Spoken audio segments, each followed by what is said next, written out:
Welcome to the BiggerPockets Money Podcast, show number 269, where we interview Jennifer Grimson from Micro Empires and talk about financial chaos, filing bankruptcy, and building wealth, even when everything quite literally seems lost. I don't think it really matters how people end up at the bottom, rock bottom.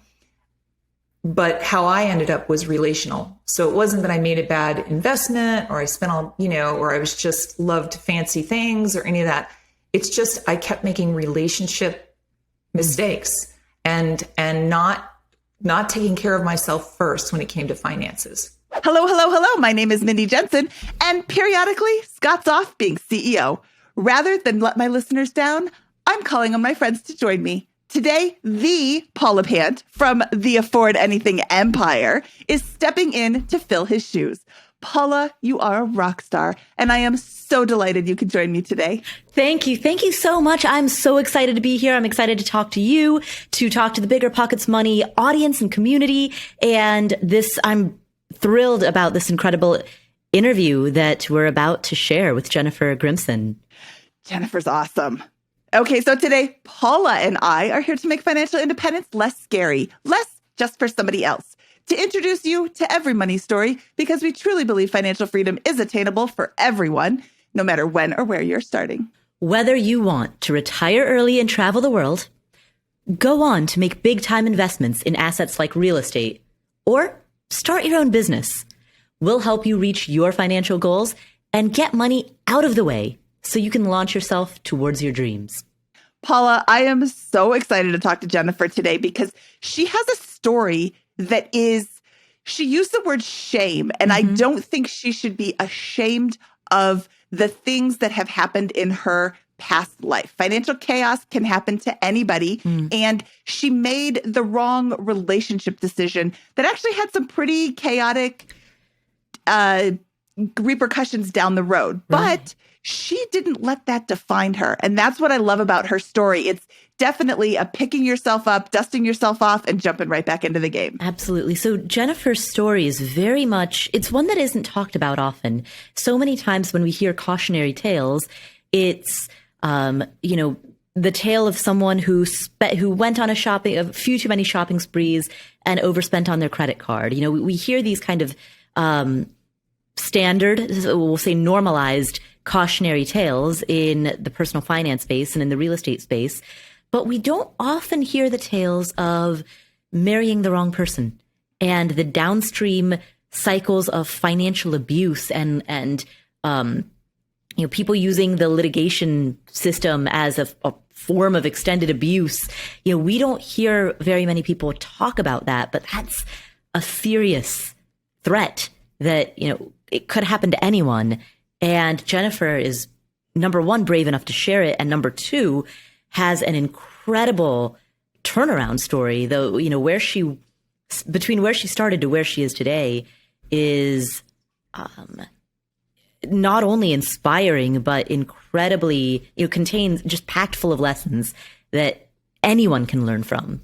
Absolutely. I am so excited to help her share her story because, like you said, this isn't talked about a lot, but is she the only person you've ever heard of that had a bad experience in a relationship? No, I can list literally every person that I've ever met who has had a bad experience in a relationship, and not letting the rather ugly things that happened, especially with the litigation, not letting that define her and break her, but saying, I'm going to put that to the side and I am going to move forward. And that's just so inspirational. I'm so excited to talk to her today. Absolutely. Finance is a place where it's not just numbers on a spreadsheet. There's relationship, there's money, there's relationships, there's anxieties, there's fears, there's guilt and shame. And these very human elements of finance, these really come out in her story. Jennifer Grimson from Micro Empires, welcome to the BiggerPockets Money Podcast. I'm so excited to talk to you today. I'm thrilled. Thank you so much for having me. Let's jump right into it because I know you have a lot to discuss. Where does your journey with money begin? Well, I was raised by two very conservative, hardworking parents and kind of taught, credit was bad, work hard, save your money, live below your means. So all kinds of good messages in that sense. Don't overspend. Money doesn't define you. All those good things. But also stay small. Don't take risks. All those things. But I think my money story began. I was always a hard worker and kind of an entrepreneur, even as a kid. But once I realized I loved working. I loved working more than I loved school. Once I realized that I could manage to work 40 hours a week while in high school, that's exactly what I did. And I realized I didn't know that I could graduate early. So once I realized I could graduate early, that's what I did. Because I loved working. I never fit in. I just didn't fit in school. I wasn't very popular. Didn't go to dances or anything like that. I just loved to work. I loved to be around people and to make money and the types of freedom that it gave me. What types of jobs did you have in high school, and which ones were your favorite? Oh my gosh. Well, actually, I got into the restaurant business like most people do. I started out as a brunch waitress at one of those giant Marriott hotels where you have to dress like a wench, with the dumb outfit and the cap. So I was a brunch waitress, but what that led to, it was a huge hotel with a 5-star restaurant attached. So because of that, if you were willing to work, they would assign you to anything. So I did everything. I became a cook. I was a prep cook. I was a line cook. I was a dishwasher. I became a hostess, a waitress, a bartender. So anything having to do in the restaurant world, I did it. And I loved the pace and just the craziness, Anthony Bourdain type mentality. I just loved all of that. But actually, my favorite part was at one point we had to have an ice sculpture every Sunday for brunch. And they let me and one of my best friends carve that ice sculpture with a chainsaw. Oh, And I was 16. I look back at that and I'm like, oh my God, this is crazy. It's the 80s. Wow. So I want to say that if you are listening right now and you need to make some quick cash, waiting tables and bartending is an excellent way to do it, especially like right now where everybody's having a hard time finding people to work. When I go out to a restaurant, I'm so thankful that I don't have to cook. I'm tipping extra to the waitresses who I know are being run ragged because I can see it happening. And there's a lot of other people who are doing this as well. So making a lot of money as a lot of like really quick, like you get your money that night. I just worked a 6-hour shift. I got $150. Like it's right then and there. It's actually kind of bad when you're 20 to be a waitress because then you're out like, oh, I could just go drinking and I'll just make up all the money that I spent tomorrow when I work that next shift. But if you need money fast, that's a really great way to generate cash. Yeah. Bartending and catering and working in restaurants was my life for 10 years. And I was really broke when I was living in San Francisco and going to school. And one of the reasons you work at a restaurant, this used to be the truth, was they always give you a meal. So on the days that I worked, I knew I would get fed at least one meal. That's a big deal, when you're living on rice, to go get a nice big meal. I never ate at the kind of restaurants I worked at because I couldn't afford it. But I agree with you, fast cash, and a lot of cash. And if you need more cash, you just work more. So, not necessarily going to earn more per hour, but you can work more hours. So let's look at after high school. Did you go to college? I did. So I went out to San Francisco and went to college. Actually, that was part of my plan. Graduated from high school early, bartended for a little while longer, looked at my college choices, and my parents were like, you're kind of on your own. And it was extraordinarily expensive. And the one school I went to near where I grew up, which is near Boston in a town called Lowell, Massachusetts. If you've seen the movie The Fighter, that's basically where I grew up and that's where I went to college. And I had that accent. So if you watch that movie, you'll appreciate it now. But it was expensive and it was just like high school for me. And I thought, this is crazy. I'm paying for this. I hated high school. That's why I got out early. But I realized that if I went to California and got my residency at the time, you could go to a state school for like $375 a semester. So that's what I did. I went out there with the intention of once I get my residency, I'll go to school. And I did. I went to San Francisco State University. That's where I got my degree. What did you study? I studied international relations and Russian language. What led you to that? Oh, well, I wanted to be an ambassador. My plan had been, I lived in Russia, communist Russia before that tells you how old I am. in 1991 before it fell. And I intended to, round out my Russian language and then go into the Peace Corps, learn Spanish, then become a Foreign Service officer was my goal. But I met a man and I got married in college instead, which is the beginning of the story that probably leads me here today. Okay. So upon graduating college, what was your financial position like? Oh, broke. I was broke, so broke. We were very, very broke, and we had very, very different money cultures. The question you asked me in the beginning is the question I ask in my show about money culture. His attachment to money was that it defined him. So we were flat broke, and I would eat rice every day, and he would go out and buy meals at restaurants every day because it fed his need to feel taken care of, which I can sympathize with now, certainly. But at the time, it was really crazy. My first job out of college took me a very long time to get one, and it was in customer service, and I made $19,000 a year, which was not a lot of money. This was in like 1994. So not a ton of money, and continued to struggle throughout that marriage. And I was with my ex-husband. I met him at 21 and I left when I was 29, almost 30, I think. Did you talk about money before you got married? Did you have any sort of conversations about money? No. And he was older. He was like 10 years older. And, it never would have crossed my mind to talk about money. I just had never, that had never even been a consideration. So no. And I honestly could not have understood that part of him until I started down this journey of podcasting and meeting other people and learning about money and understanding how it affects you on all levels. So when your path shifted, you'd originally wanted to be a foreign service officer. Fast forward, several years after college graduation, that hadn't happened. Had your dreams changed? Was there a part of you that was still longing for that? Like, what was your mental space at that time? Well, what changed is I had a baby. So I had 2 children.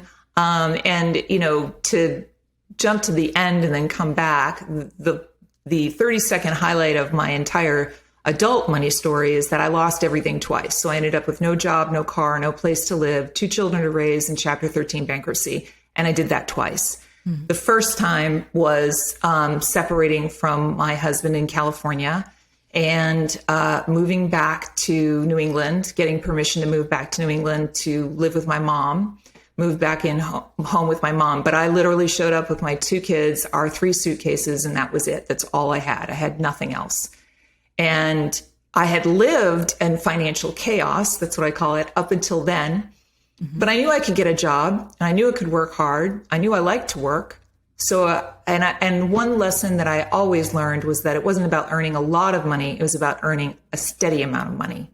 So I knew that if I could just get a steady amount of money coming in, that I could support us, and then I could figure out what to do from there. That was the first time around. So that's really kind of what changed that. But what happened was, what drove me into bankruptcy the first time was that my ex-husband, over a course of 10 years, sued me 25 times. And I amassed over $500,000 in attorney's fees. Wow.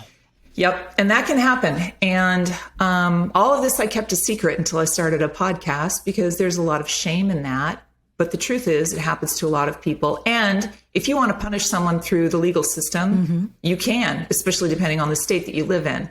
So the first Chapter 13 bankruptcy, I had landed a sales job. I had learned that I was good at sales. I was earning great money, but I also was hemorrhaging cash out every month to attorneys. So it didn't matter how much I was making. I was still scraping by.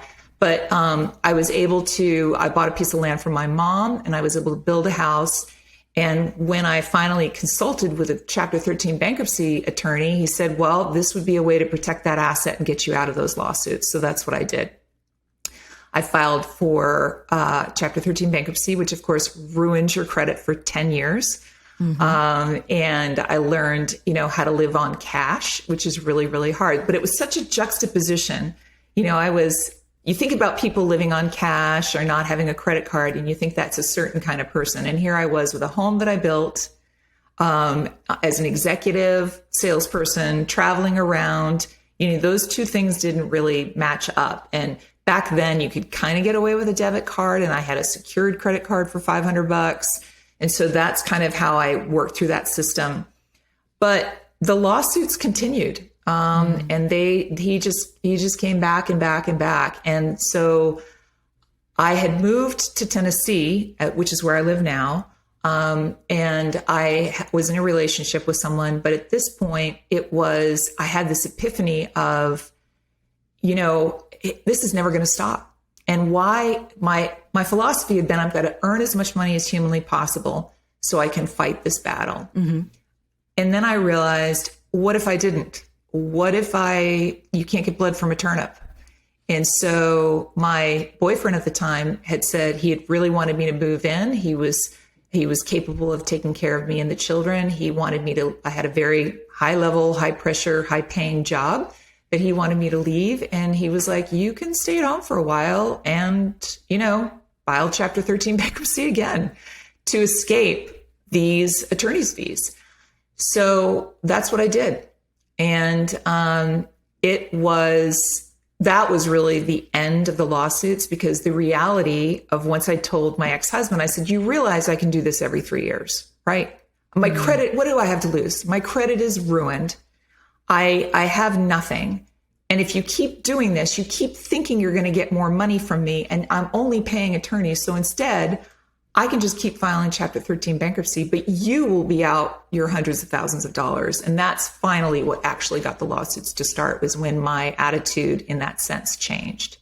But then I jumped from the frying pan into the fire, because I had moved in to a house that didn't have my name on it, with a man who I was not married to.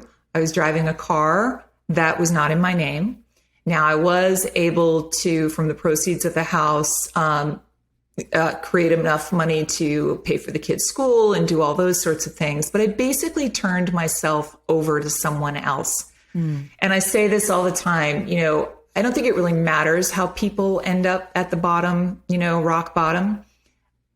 But how I ended up was relational. So it wasn't that I made a bad investment, or I spent all, or I was just loved fancy things or any of that. It's just, I kept making relationship mistakes and not taking care of myself first when it came to finances or anything else really at that point. How old were your kids at this time? The second time, you mean at the time that the second time that you declared Chapter 13, when you had just moved to Tennessee and moved in with a man that you were seeing at the time? Yeah, I think my daughter was 9 and my son would have been 11. So they were, I think that's about right, 9 and 11. And, so eventually when that relationship did end, and my daughter was, my daughter was 13 and 15. So, I found myself again with no car, no job, no place to live, no money. And I was in Chapter 13 bankruptcy again. I had done it again.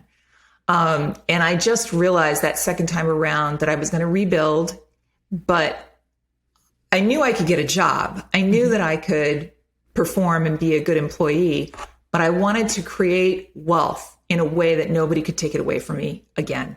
And that's when I started that pattern.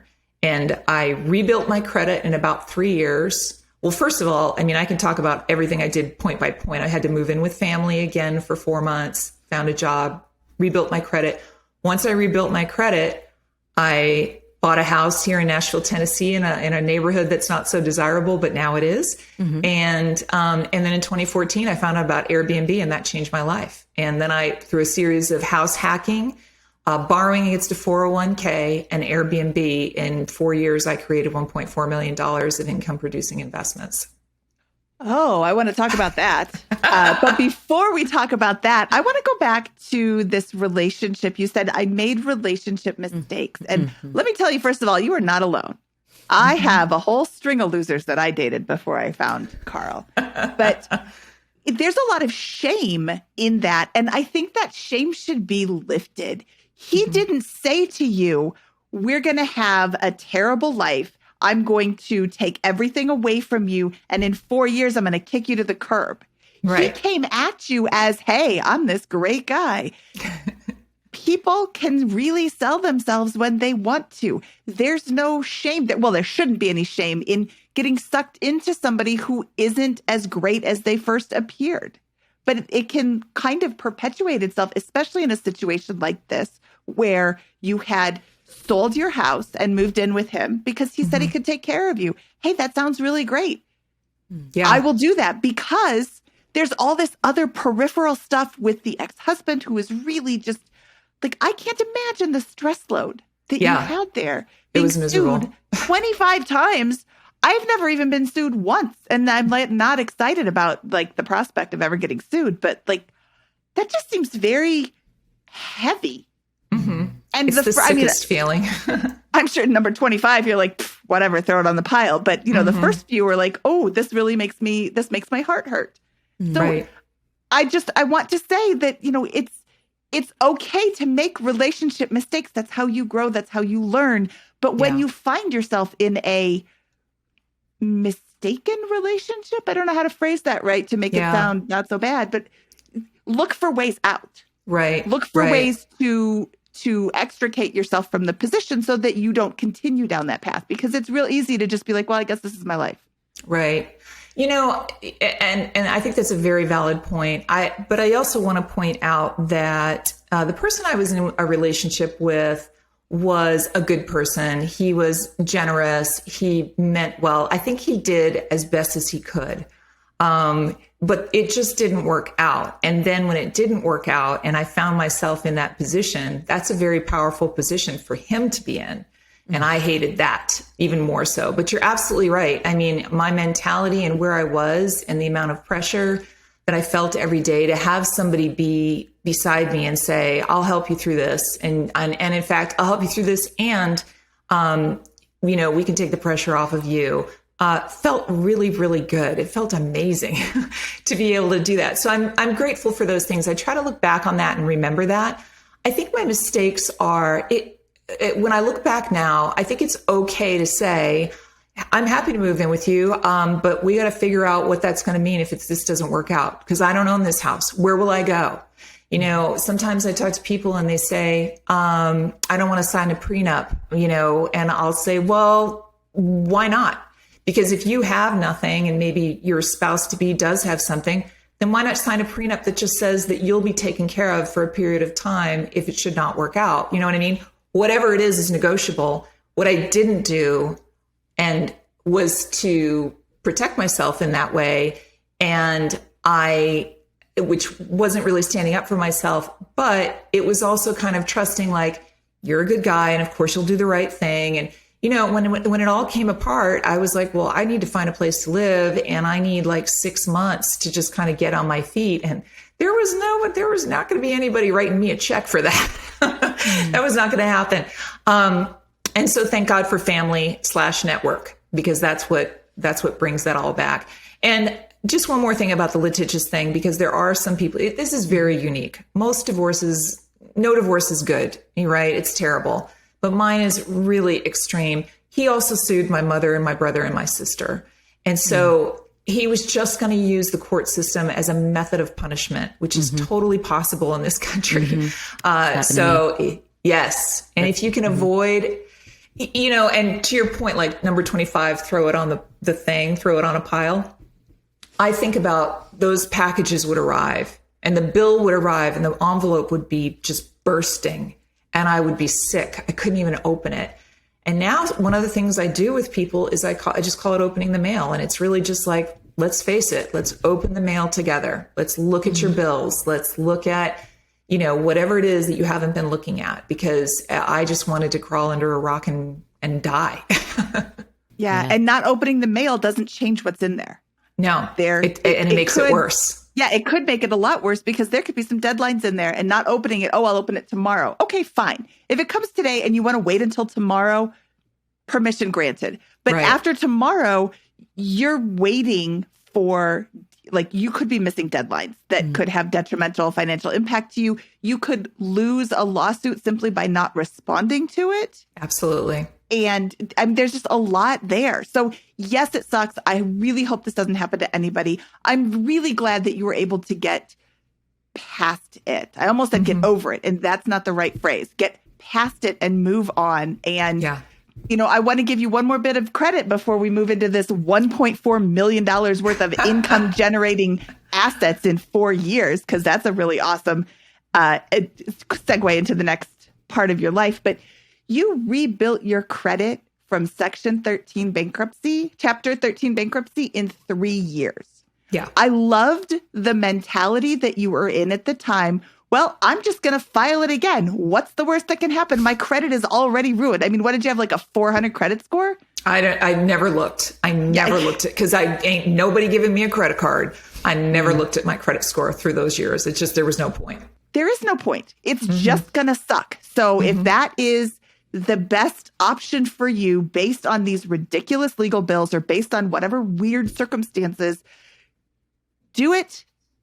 Trash your credit again, because you can rebuild it. So how did you rebuild your credit? I rebuilt it. So this is interesting because it wasn't really that long ago, to be frank. The last, when that happened with my relationship coming apart the second time, I mean, I was 41 years old. It was, you know, but it was literally calling the credit agencies, calling everybody on, you know, because I hadn't looked at my credit score, because I knew it was so bad. Not only were all of the things that were true on my credit report, but there were some things that were wrong. So having to go in, having to write letters, et cetera. Now it's a little more automated. Like you can keep up with it with some applications, you know, on your phone. You can even just, you know, dispute something on your phone and get the process started. Back then it was just writing letters and making phone calls, writing letters and making phone calls. And then that's just to repair what's on that awful credit report. I got a secured credit card for $500, which was all I was allowed to have.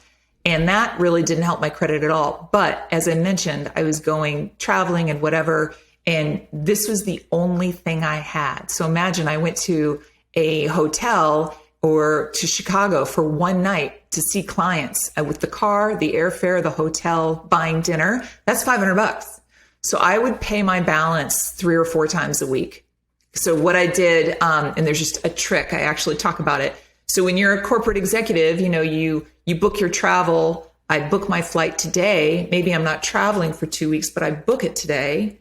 And I can take that receipt and submit it right away. So I would submit my expenses as soon as I booked them, not when I traveled, so that I would get the money, so I would have the money to pay the debt before, you know, when I finally landed. Plus, I mean, I did have an income. I did have a salary, that sort of thing.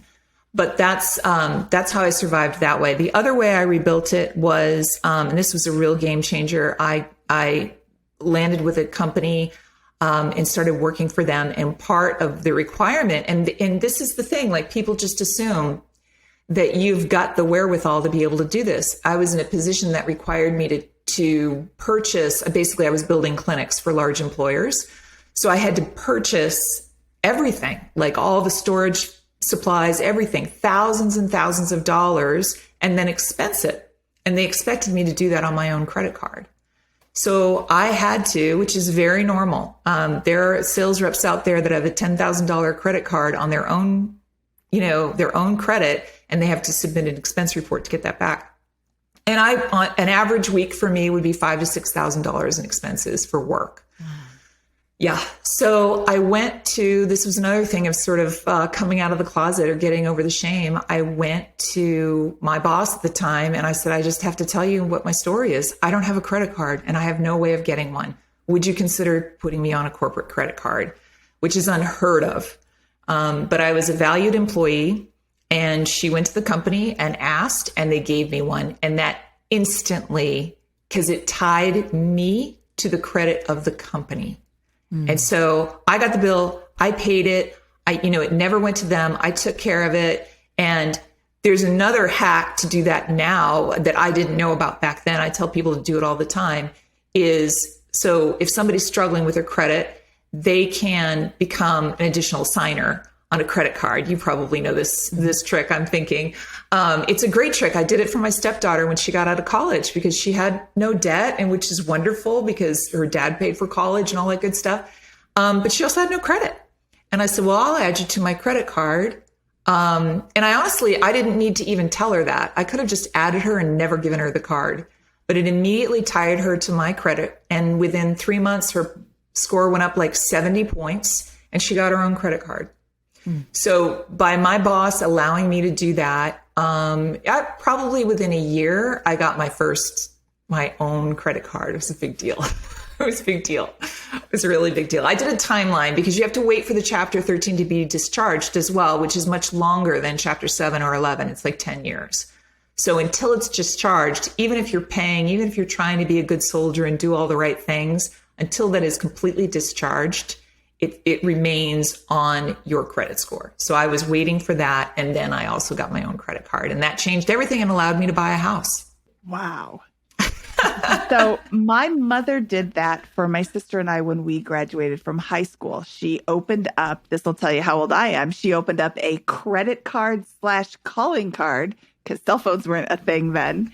And we could use it. So she and my dad opened the card, and my sister and I were authorized signers. I wasn't even 18 yet, so I couldn't be on the card by myself. But we were authorized signers. And after a couple of months, my 17-year-old self had an 800 credit score because that's what my parents had. And wow, that's unheard of when you're 17 years old. Or maybe it was 18. I mean, I wasn't checking back. This is pre-internet. We didn't. Right. We didn't do it. You had to write to somebody or call somebody to get it. Exactly. And I mean, credit wasn't a thing. You didn't talk about it. It just was. And they put parameters around the credit card. They said, here's a card. You can spend whatever you want on it. Right. But you have to pay it off at the end of every month. Right. This is primarily for emergencies.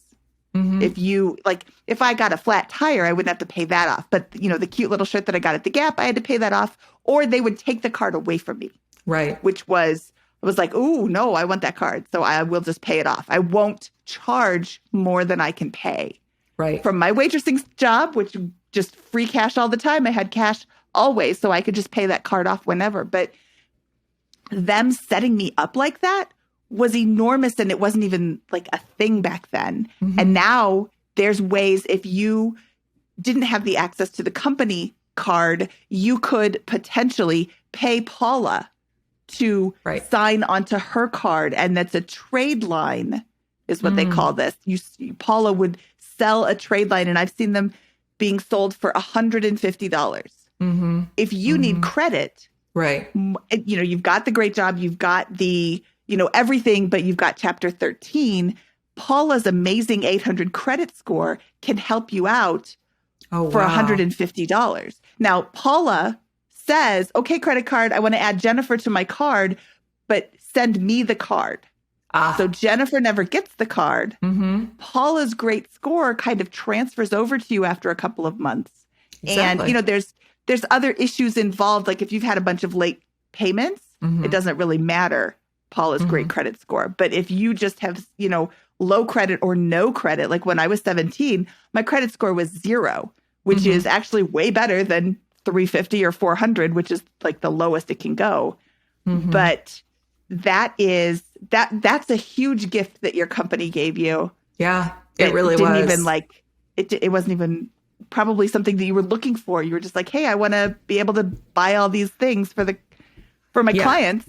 I was not going to be able to perform my job. I mean, that was the end. It was like, if you want me to do this job, I am unable to perform this job because I am unable to get a credit card. And that was a dilemma they'd never seen before. That I was a high income, I was a 6-figure earner. So they knew what I was making, but that doesn't mean I had, $15,000 a month to buy materials for a clinic. That wasn't going to work. But it's that assumption that most people can get a credit card of some kind and that they want the points and all of that stuff. But yes, this hack is amazing to me. And if I had to advise my former self, I would have added my children as additional signers. And I never would have probably given them the card or told them. They just would have been like, this is miraculous. My credit score has gone up. If they actually bothered to look, though, they would also see that they were tied to debt. So, so maybe not. But yeah, that really, that was a huge game changer for me. And it allowed me to start the process of trying to find a home, which was also still for a lot of people, I had people look me right in the face and go, be realistic. You're never going to be able to buy a house. And people say stuff like that to me. And I'm just like, okay, good. Then I'm going to buy 3. So what gave you that confidence? What kept you going? I think that the realization that there's a way out, and that I knew that if the only thing that stood between me and financial peace was hard work, then I could do it. If the thing standing between me and financial peace is that I have to be a super whiz, math whiz, I may never be able to do that. But if it's just hard work, I'm not scared of that. And that's the thing. Anybody who listens to this show or any of the shows that all of y'all are on, none of them are afraid of hard work, or they wouldn't be listening to this. So that's what kept me motivated. And money just gave me a sense of peace of, that $400 emergency that Americans can't handle. When I got a flat tire, if you don't have the money to fix that flat tire and you can't get to work, your problems compound. So the ability, and raising my kids on my own and by the way, I got no financial support from their dad. Big surprise. But, like if the kids got hurt or something happened, the ability to write a check and nobody's shutting my lights off, that's really was the motivation. That really was the motivation. Okay, let's move on to this 1.4 million. We've teased that a couple of times. Yeah. You said you discovered Airbnb, and then you created $1.4 million in income producing assets in 4 years. So how did you use Airbnb? And what year are we talking here? So it was 2014. I wish I had actually discovered Airbnb. Wouldn't that have been great?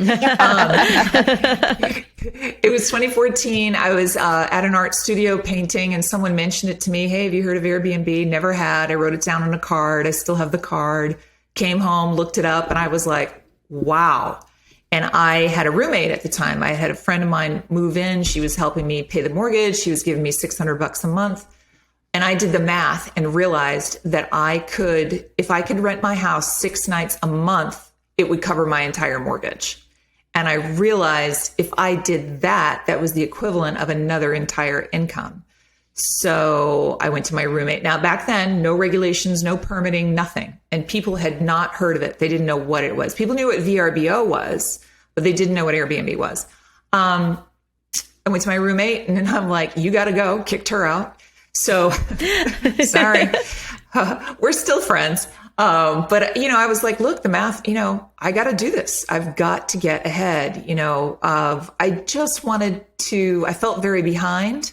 I don't know that I was really thinking about retirement or anything else, but I wanted to create, and that's why the name of my show is Micro Empires. I wanted to create small pockets of wealth. So I was already painting and selling my paintings. I was doing side work like I always do, because I always have 3 streams of income, doing side work, writing executive level CVs, and I had a job. So I got my house ready. I put it on Airbnb, and within the first week, I was booked for 3 months out on the weekends, because I only opened up for the weekends, because I did all my own cleaning and all my own managing and all that stuff, in addition to traveling and working. But what I did was I made myself homeless, because I had to go sleep on my mom's couch. And so I quickly realized that this was a great idea, but that I needed a different avenue. And the second thing that gave me a real game changer is when I realized that I could borrow against my 401k from my employer. So I had liquidated my 401k several times for obvious reasons. But once I got back into the workforce, one of the tricks that I've always done is I always max the 401k for me, simply because it lowered my income, because I wanted my kids to be able to go to school on scholarships. So it lowered your income by 20 grand a year. So I had been maxing it out. So I had about $100,000 in there. I called my 401k provider and said, do you let people borrow? And they said yes. And it was $22,000. So I said, yes, please write me a check. And you pay that back through your paycheck and without interest or penalty. And the money is, you're getting it pre-tax. So it's better than taking it out of your, bank account. The first time I did it, I paid off some debt, and then I repaid myself and went back and said, do I get to borrow that again? And they said, yep, you sure do. So I borrowed it again. And then at that point, I had joined a real estate investors group, which had really been the big game changer for me. And I didn't even know that I could do this, but with good credit, I could buy a home if it was my primary home with 3 to 5% down. Mm-hmm. So I found another house here in Nashville in a not so great neighborhood. And I put 3% down. I bought that house for honestly, $11,000. It was my move-in cost. And it was in a rough neighborhood. There was a house next to me that had crack pipes in the lawn. And the one across the street had a giant swastika hanging in the front window. But it was a beautiful house and it was brand new and it's what I could afford. And so I moved in with my air mattress and my dog because I had to leave everything behind, the blow dryer, the spoons, you had to leave everything behind when you do Airbnb. I moved in. I used the rest of the money to furnish the house, which I did, on, flea markets, et cetera, because I furnished the entire house for, $20,000, which is not a lot. Put it on Airbnb. I had repaid the $22,000 with the income from the first house. So the second house got put on Airbnb, and then I borrowed the $22,000 again, and I bought a third house, and I moved in with my air mattress and my dog. Rinse, repeat, rinse, repeat. And those houses and this entire time, so this is 2014 until 2020, because I sold them all 1 month before COVID hit. Isn't that crazy? Do you have a crystal ball? No, I don't have a crystal ball, but I do have, it was my money culture. What happened in those 6 years is that the city exploded. And I kept telling my real estate investor friends how lucrative it was, and they didn't believe me. They just didn't believe me because, they could be old and crotchety or stuck in their ways. I'm telling you, this is an incredible opportunity. If you have a house, there's no rules. A couple things happened. The city started to crack down and put in ridiculous parameters especially around single family homes, which is what I had. So I spent 3 years along with every other owner in Nashville fighting for the right to continue to use my property as I had been doing. My properties increased the value of the neighborhood because they were always pristine and always in great shape. And that's the truth about Airbnb properties. They're always better than a long-term rental property. But the other thing is that as the city changed the rules, what they did was they opened the door for a mass influx of investors who bought up huge chunks of land and built all Airbnb hotels with rooftop bars and fireplaces and pools. And, I couldn't compete. So in 2019, I was watching my numbers go down. And for the first time, they had sat empty for a couple of months. That had never happened. And so I was like, I'm not really sure where this is going, but it made me sick because I still had carrying costs. I had $7,000 in carrying costs a month. So I made the decision to sell them. And they sold in one day, of course. And I had no way of knowing that literally 3 weeks later, we'd be in complete lockdown, and Airbnb completely canceled everybody's reservations across the world. And all of those owners, many people lost their shirts during that time. And I may not have lost my shirt, but I would have been sick with worry, and I would have been miserable to live with. So for those reasons, I think it was very good to get out at that time in this market. Yeah, they not only did they cancel all the reservations, they refunded everybody who had made the reservations in full. And I don't think that there's any sort of right answer with regards to how they handled that, because the owners were upset that their no refund policy was waived and Airbnb just did it. But if they hadn't, then all of the renters would have been upset that their vacation was canceled and they couldn't go, and yet they weren't getting a refund and it wasn't their fault. And, you could have done a 50-50 thing and then everybody would have been unhappy. But it was like, I don't see a good way out of that. Yeah. And, hindsight is 2020. We can sit here now and be like, oh, you could have done this. But really at the time, it was like, we're going to shut down. The whole thing shut down. Everything is just like done. And they got a lot of flack for that. Oh, and they definitely did. Yeah. I just can't think of a good way that could have been handled that anybody would have been happy. Well, and I mean, nobody in March of 2020, none of us knew what a global pandemic would look like. None of us had ever lived through a global pandemic. And I remember, I say this all the time. I remember in April of 2020 when we were saying to each other, did you hear we might be in lockdown until August? Remember when we thought that was a long time? Mm-hmm. So I think, whoever made that decision, whatever it was thinking this is a Band-Aid and we'll pick up in a few more months and it'll be okay. Not knowing that, for some people, I mean, I have a friend who was $70,000 gone. Like you're gone, your expected income completely gone. And so, but anyway, and it's interesting because now I'm actually going to get back into short-term rental, but I won't be doing it in Nashville because I don't want to deal with, I like to go where I'm treated best. And I like to go where I can have as much control as humanly possible. So I'm not going to choose an area that has a ton of regulation and a ton of competition. I'm just not going to do that. So what market are you going to go into? Well, Tennessee is still a really good market.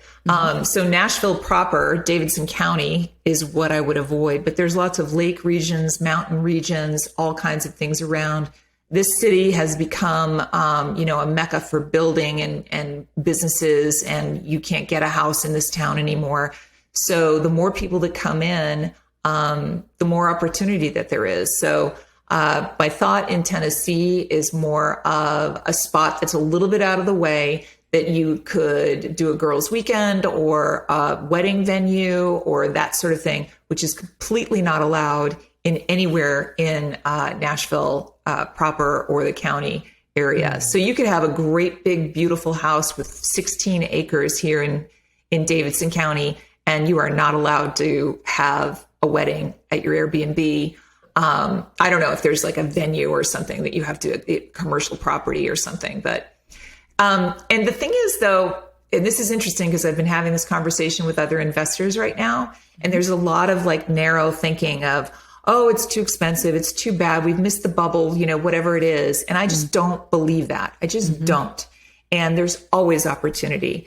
But you always have to factor in what you're used to. In Nashville, we only do 10-minute circles. And Mindy knows this because I took her to pizza one night and she was like, how far away is it? And I'm like, there's nothing more than 10 minutes away in this town. And that's true. So because we're used to that, the idea of we could have a beautiful place by a lake that could cash flow like crazy, and it'll take 45 minutes to get there. If you're a Nashvilleian, you're going, oh, well, no one would go there. And they, yes, they would. When they come from Michigan and California and Ohio and Texas and all the places that they come from. So I have that mentality that there's always opportunity. Mm-hmm. And when I went to buy my first house and people were looking me in the face and saying that's impossible, I just was like, every door that slammed, I just kept moving and kept moving. I was like, that's ridiculous. Of course it's not impossible. Of course it's possible. I just have to find the right people to make it happen. So what did you do with the money when you sold the houses? I went shopping. No. Yay. Great story. Yeah, great story. I did my first joint venture in an apartment complex in Knoxville.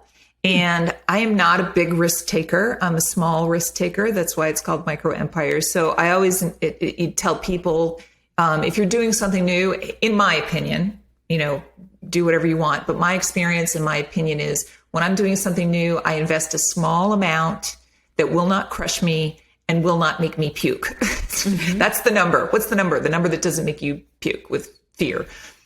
So I invested in this small apartment complex because I wanted to learn about multifamily. And we are selling out of that 18 months in advance at our 3-year goal. So that's worked out really well. And then I spent the next few months learning more about multifamily, and just in 2021 made 2 more investments in Clarksville, Tennessee, and Chattanooga, Tennessee. All of them are apartment complexes. Because they're syndications, it is very passive for me.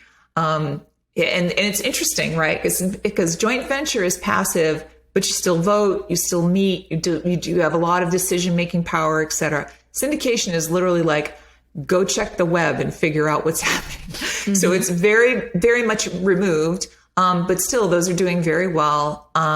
And probably the biggest thing about that is there is some cash flow, but you're really not getting the heavy cash flow that you could from something like short-term rental, or if you owned it yourself. So you have to say goodbye to your money for a little bit, for like 3 to 5 years. So you got to be ready to do that. So in addition to those investments, which are doing fine, I also bought a piece of land and sold that. I'm looking for the next short-term rental, because one of the things I've learned in this 1.5 years that I've taken off from short-term rental is I like cash flow. I like a lot of cash flow. And cost segregation was a big thing too, which of course you get access to that through, and I'm not sure if your listeners are big real estate people, but that was a big game changer tax-wise, and that can be applied to any kind of short-term rental. Paula, have you done anything with syndications? No, nothing with syndications or joint ventures. I've done short-term rentals and then, of course, traditional rental properties. I'm curious, Jennifer, you mentioned you bought a piece of land, bare land, I assume, and then sold it. What triggered both the buy and the sell? So unique opportunity is what that was. So there is a area called Troubadour, and it's part of something called a Discovery Land project, I think. It is a very, very, very exclusive for the ultra, ultra rich resort living. They have one in Nashville. They have one in Coeur d'Alene, Idaho. They have them in Mexico, whatever. And you buy into this, you buy a piece of property, you buy a house there, and you pay an annual fee, kind of like you would on a country club. Mm-hmm. But you are, once you're there, it's full resort living. So there's swim camp for the kids, and you don't pay anything. You get in your golf cart. All the drinks are free. The food's free. You know, it's just a very exclusive, high level living, which is nothing I would ever do. So all the Nashville celebrities have houses down there. All the Predators have houses down there. So we have my husband, I did get married finally. I married a former hockey player, and he had a hockey player friend who was working for them. And he said, listen, we're selling these lots for $750,000. But there's this older development where there are lots for $300,000 that you could buy. Now, this is a city lot. So it's like a 7,500, 8,000 square foot lot, not a big lot. You know, I'm used to getting those for 60 grand or 80 grand. So the idea of 300 made me definitely want to puke. But we decided to do it by partnering with my self-directed IRA. So we did a third from each of our self-directed and a third in cash. We put it in, and especially with COVID, the need to be isolated, the need to be in a community, the need to be small is what COVID has exploded, right? Mm-hmm. So we sold that for over 600 in like a 1.5 years. Mm-hmm. So that was incredible. The one that you bought for 300? Mm-hmm. Is that insane? It's crazy. That's not bad. I know, I like it's not that. bad. Especially there was no work done. But we thought about bringing a builder. We would have made a lot more money. But, you know, we're not builder types at all. Like, I don't even like to pick a light fixture. I'm not wired that way. Then you made a smart decision to double your money instead of triple it with literally no work, right? I mean, were you mowing the lawn or trimming the trees or? Nope. So there's this romantic notion that, I'm going to buy a lot and I'm going to build my dream house. Mm-hmm. You are setting yourself up for a nightmare, because I have never, ever, ever heard anybody say, we built a house and it was great. It was such an awesome experience. Mm-hmm. There's a show in the UK. It's called Grand Designs. Have you ever seen this? It is. These are the people that I was just talking about who are like, we're going to build a lot and we're going to build our dream house. And It doesn't matter if there's little cost overruns because it's just going to be this amazing thing. If you want to build a house from scratch, I demand that you watch at least 5 episodes of Grand Designs because they're all the same. Gorgeous houses. They all get finished. Well, not all of them get finished, but most of them get finished. They start off with the plans. They're like, this is our plan. We've got this much money. They're like, what are you going to do about cost overruns? Oh, it'll be fine. And then they go through the process. And there's one entire season that they were recording in had like massive rain, torrential downpour rains every day for like 6 months. You can't build on a lake, like in the actual water. You have to wait till it dries out. And it was just this nightmare of a season, and you can't control the weather. You can't control the cost overruns. Last year, wood spiked up and was like 7 times the price that it used to be, like overnight. We've got supply chain issues now. It's just a really, really soul-crushing endeavor to try and build a house. So, and I say that from somebody who popped a top. I didn't even build a whole house. There was an actual house there, and then we just added a second story twice. We'll never do it again. It's so much work, and the romantic notion of, oh, I can have everything I want. You can have almost anything you want in a house. Right. You can find something really great to live in. So good for you for not jumping into that, because that is like, you could always make more money on an investment if you just did whatever. But I did build a house in New Hampshire, in New England, when I was living back there with my mom. And I'll just tell this quick side story because I think it's a good message as well. So New Hampshire is known as live free or die. I don't know if you know, that's our statement. So there's very little licensing laws. Like, we don't have a helmet law in New Hampshire. Can you believe that? When you ride a motorcycle, no helmet law. And so there's not actually a law that you have to be a licensed contractor. So I hired a contractor. I got all of his references. I checked with everybody. I did all the things, all the right things. I picked a home, a design that was easy, simple, the fastest. It's like a Cracker Jack box, with a little bit of sprinkle. That's it. Because I just was like, just build me a house and I'll do the rest. And it was 6 months into the project, and the work slowed down. People were coming to me, calling me. I'm like, what's going on? And he never paid the subs. So he took $70,000 from me. So the house is half built. The sheetrock is sitting inside the house. And at this point, the contractors are trying to break in to steal the sheetrock back, because that's the only option they have as well. And I went over and slept in my empty, unbuilt house to protect what was mine. And it was awful. And again, that was another situation where, using my network, I found a friend / contractor, and I was like, I'll do anything. We've got to finish this house. This was timing with filing my Chapter 13 bankruptcy. The house had to be complete, and I had to be moved in order to do that. So it was all part of the strategic plan. And he worked miracles. But yes, I agree. If I would love to never do that again. I would love to never build a house again. This house that we're in is brand new. We found it while it was being built. And I think the builder was so happy, because we were like, I don't know. But they're like, do you want to pick light fixtures? No, we don't care. You do it. I don't care. Let us know. Let us know when the lights are on. We'll be there. Like, we had so little, we just didn't, I just was like, I'm not a builder. Let you figure it out. You tell me. Go where your strengths are. Focus on that. Dream job for the builders. Yeah, I think so.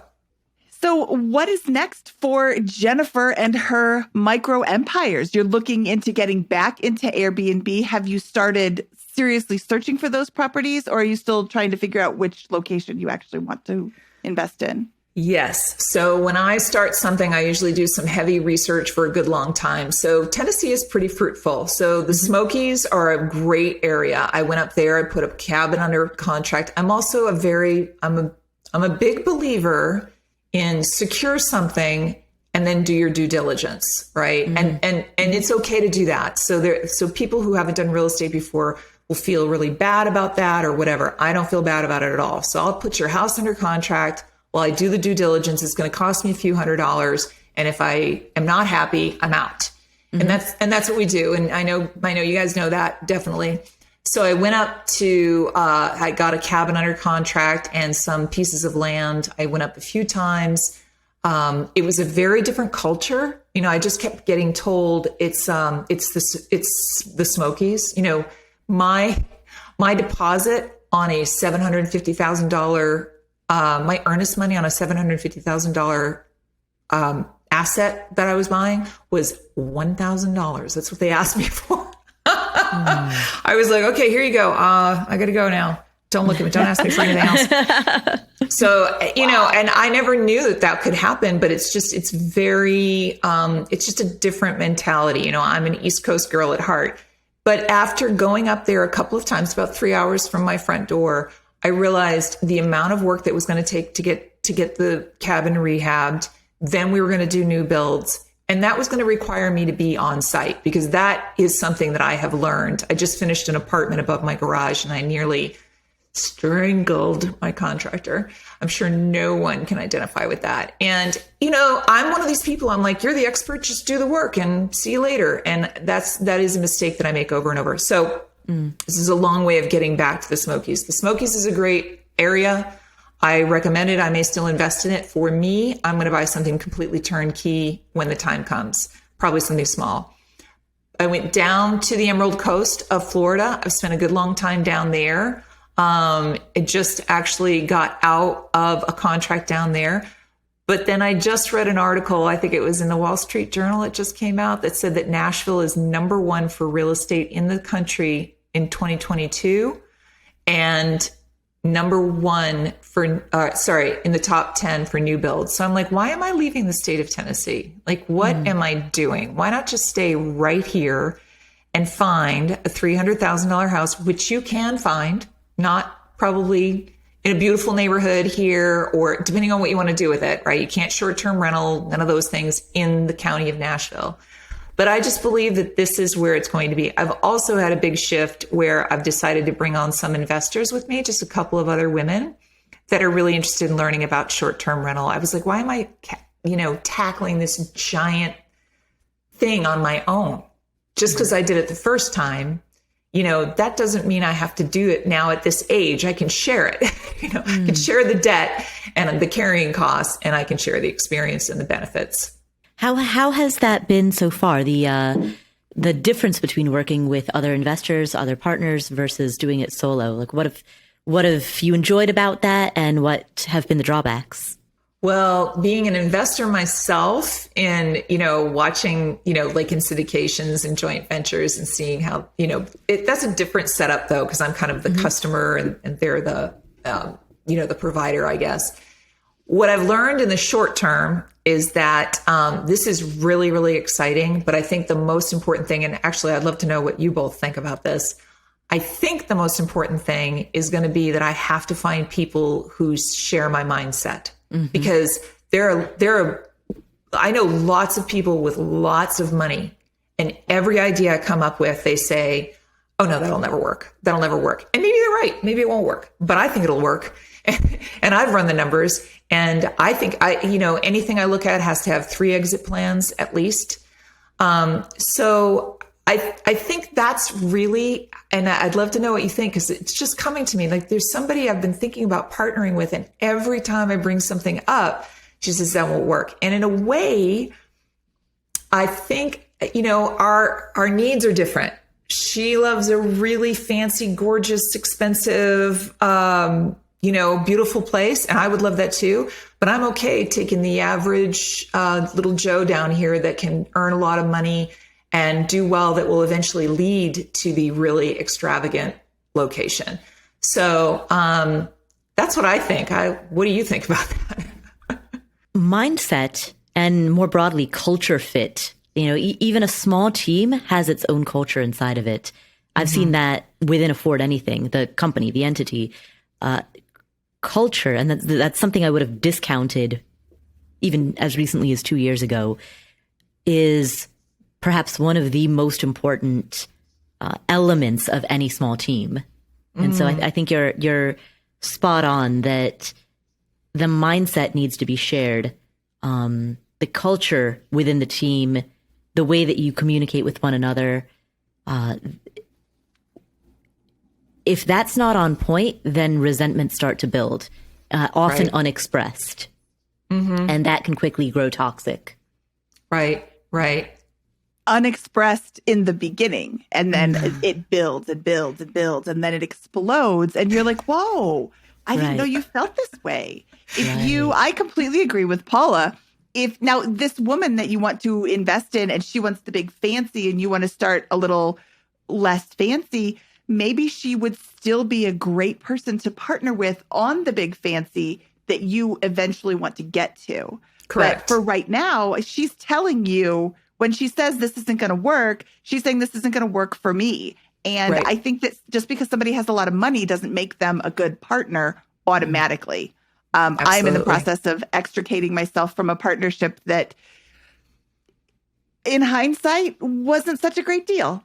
Right. So, and of course, who could predict all of the craziness that we've had happen? But I think I really wanted to get into a deal more than into this specific deal. So even with all of my experience and all of my, everything, I was like, yeah, let's do it. And I probably shouldn't have. And that's on me. But, Yep. Be slow to partner with people that you have no previous experience with. Yeah. I've got some people that I will partner with anytime they call up. You need money? Great. I got money. I got other Right. people. It doesn't matter if I am sitting on a Scrooge McDuck pile of gold coins. I don't have any money for them because it's not a good fit for me. And like you said Right. earlier, you have to be able to not want to puke. Right. Exactly. I am investing to grow my funds. Right. Not every investment grows, but I can't get involved in a partnership that I don't believe in wholeheartedly. So I 100% agree with you. If your mindset isn't in the right place, starting off, you're going to grow apart. It's not like she's going to say, hey, I want this big fancy thing. And you're like, well, let's buy this little one. And she's like, okay. And she'll be fine with it. Right. She will most likely still want this big fancy thing. That's Right. a different kind of investment and, a different kind of partnership. But yeah, I agree with Paula. I think knowing your what your true strengths are is really important, and I it's taken me this long to figure out. I love the visual cues, Mindy. It's an audio show, by the way. We release video too. You can watch all of my excitement and my agreeing with you. I think that knowing your strengths is so important, and I don't think, here I am at this age in my life, finally going, oh, this is my real strength. And I say this proudly, I have a real strength in seeing opportunity where other people do not see it. And I have a real strength in seeing pitfalls before other people. That's why I sold my Airbnbs, not because I knew COVID was coming. Although I was wearing a mask in February, by the way. But that's just my healthcare background. People thought I was nuts to let other people stay in my house. People thought I was nuts to buy my first house in Nashville. The realtor wouldn't get out of the car when I pulled up the first house in Nashville. And I'm like, I love it. I'm buying it. The second house, people thought I was crazy and that vacationers would want to come to that neighborhood. Well, guess what? They did. And now, if you look at it demographically, everything coming in, all of the industry, all of the opportunity, and I would love to have an opportunity in downtown Nashville. I can't afford that right now. I can afford something just outside. And guess what? Just outside isn't going to exist in 2 years. That is going to be, think about California. People consider San Francisco to be commutable from Sonoma, if anybody understands what that is. It's like a 2-hour drive. And they're like, oh, that's a commute.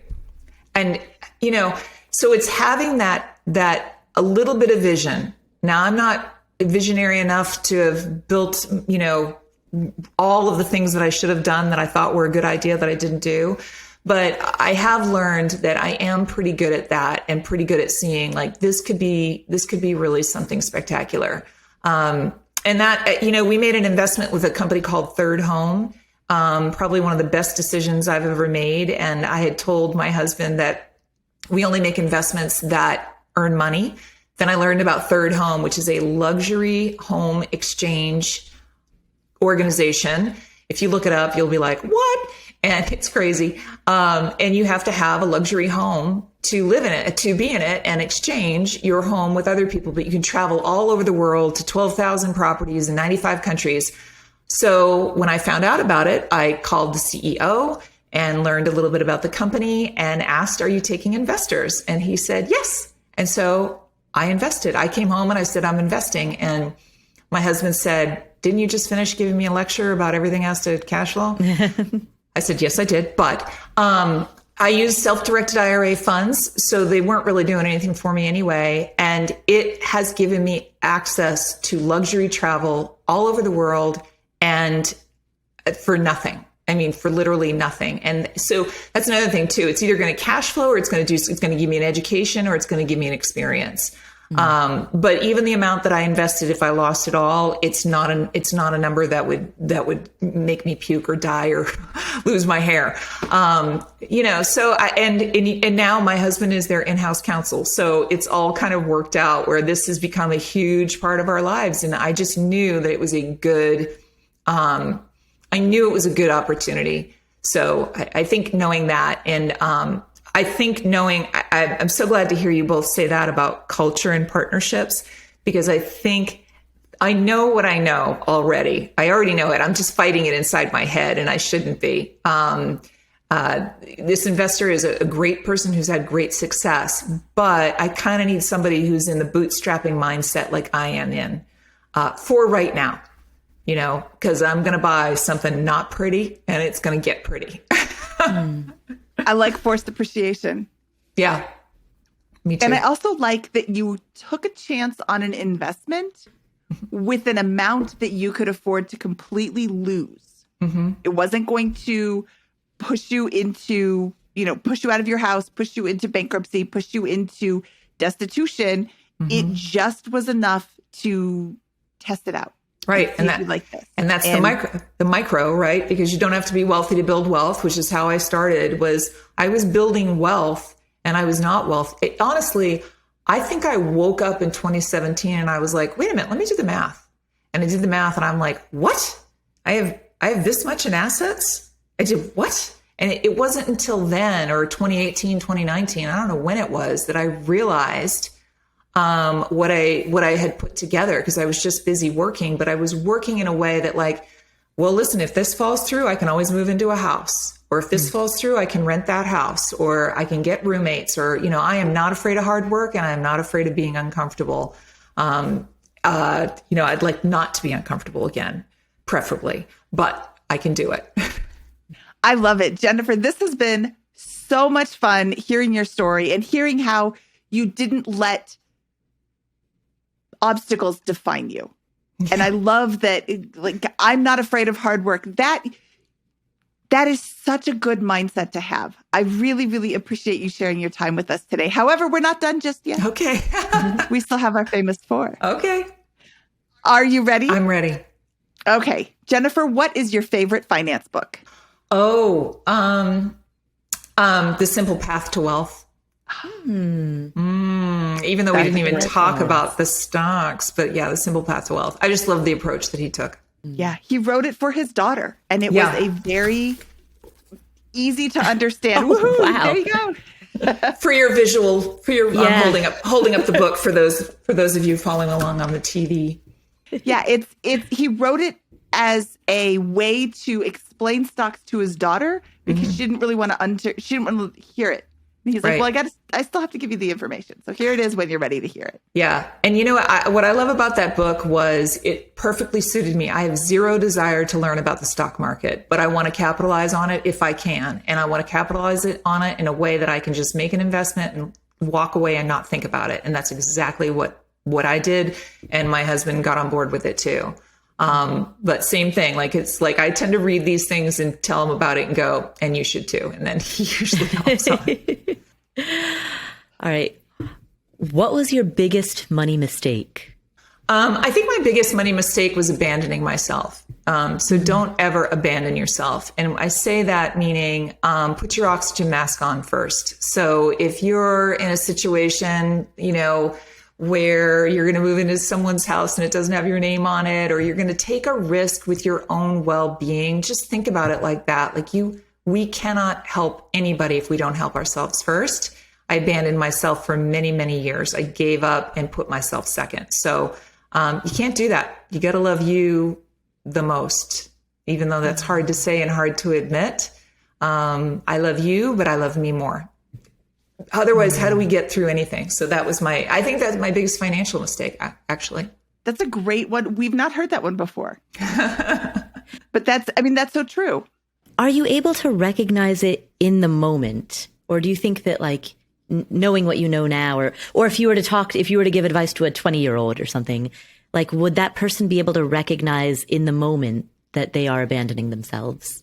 I guess it depends on the person. If you told my 20-year-old self, you're abandoning yourself by marrying somebody who is clearly not a good choice, I would not have listened, because it was my first boyfriend and that's what I really wanted. But I do think that when I make that statement, it really kind of hits people pretty hard, because I think most of us on some level, especially if we've struggled in some way, recognize that I abandoned myself. Like I didn't stand up for myself. I didn't look into the money. I didn't marry the right person. I did, whatever it was, that we did. And by saying don't abandon yourself, it's really complimenting. It's saying, I wouldn't treat anybody or talk to anybody the way I can talk to myself in my head. And most of us, that's true, right? Mm-hmm. So I just think it depends on the person and how enlightened they are. But it usually hits people pretty hard. So I hope it does. I hope 20-year-olds out there listening get it. I hope so too. Mm-hmm. This kind of tags on with that. What is your best piece of advice for people who are just starting out? My best piece of advice for people who are just starting out, and if they're just trying to like build wealth in a small way, that's what I did. If you've got a job, I would say capitalize on your 401k, like it or not. And whatever certain gurus will do, because you can use it in several ways. Number one, it will lower your taxable income. And that's usually a good thing if you're trying to accomplish certain things. And number two, especially if you can borrow against it. So that would be, I would use the tools that you have at your hand, your salary, your tax benefited, things that you can get at work. And then I would start to really investigate things that you think you can make money at. So for me, I knew it was going to be real estate. I didn't know how. So I thought about being an agent. I thought about being a flipper. I thought about, all these things. And then I did one tour of the projects here and knocking on doors and asking people if I could buy their house with a good friend of mine. And I realized that's not for me. Because I'm not handy. And that wasn't it. That wasn't going to be my way out, but there are a million ways to do it. So I would say just learn as much as you can and research stuff and, go to people who have already accomplished it. And there's so much opportunity now. You don't have to call up Mindy and say, hey, can I take you to coffee and pick your brain? You can just watch all the YouTube videos and podcasts and everything else. Mm-hmm. You can have a mentor who doesn't know that you exist. Mm-hmm. Oprah is my mentor, but I'm pretty sure she doesn't know I exist. Mm-hmm. So it's easier now than it used to be. But, and then, build those alliances and go to them and ask for their referrals. What's your favorite joke to tell at parties? Oh my gosh. Okay. Not my favorite joke to tell at parties, but my favorite joke to tell Joe Saul Sehi. Mm-hmm. Because he's the king, he's the king of the dad jokes. So, what do you call a chicken who balances her own checkbook? What? A mathemachicken.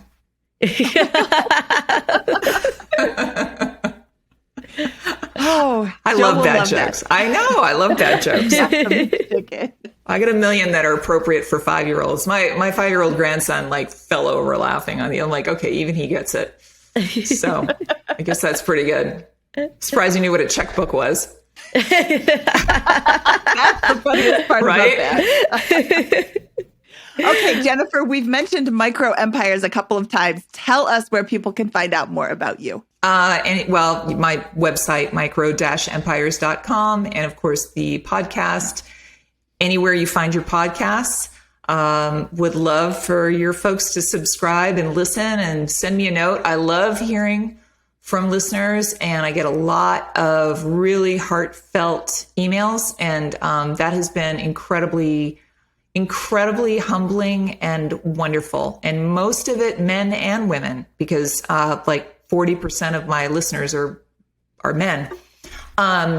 They tell me the most intimate things. And I think it's because I went ahead and shared this awful story that is my life. But most of us have something in our closet that, we're not really happy about. But so that's where you can find me.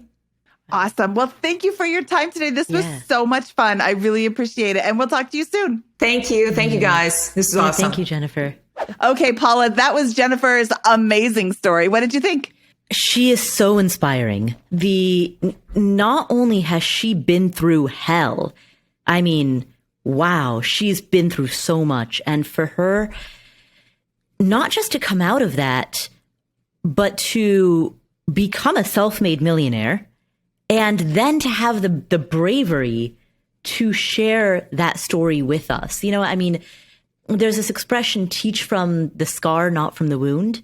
So the fact that she is courageous enough to be able to share that story publicly and not have that be, prohibitively triggering or prohibitively re-traumatizing, that indicates some degree of like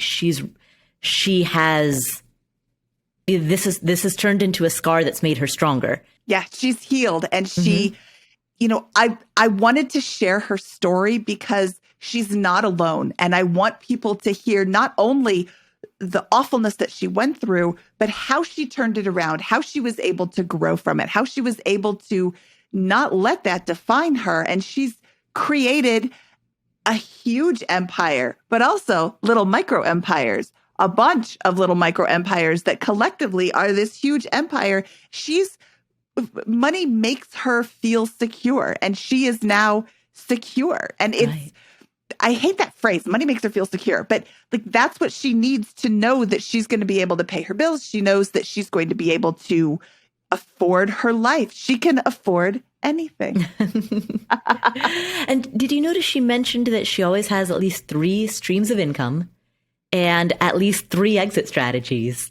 Love that. We did not jump on that enough. The 3 exit strategies. When you buy something, you do one investment and you're like, I'm going to exit in this way.